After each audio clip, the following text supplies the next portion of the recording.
الاثر الايجابي تاع المشروع الاستراتيجي، عنده بعد وطني وعنده بعد جهوي فيما يخص ولايه غليزان.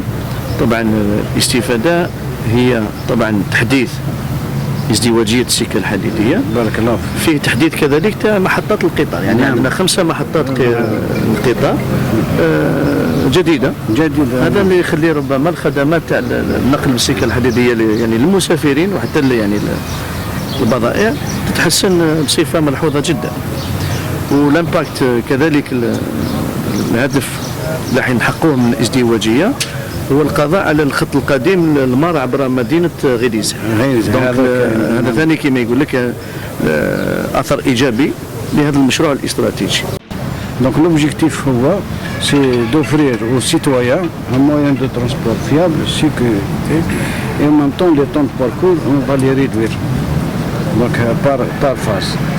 هذا l'objectif تاع هذا لو ترونسون ما بين الجي اورون اي هذا اللي كونيكتي كاع لي بور.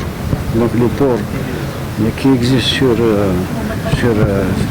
sur هذا le tronçon, ils sont raccordés pour permettre aussi de monter la capacité de la ligne avec ce qui va venir des minerais de fer et des échanges entre l'Est, l'Ouest, Nord, Sud. هذه في الاستراتيجية جلوبال تاع الدولة الجزائرية فيما يخص تطوير السكة الحديدية وإنشاء خطوط جديدة.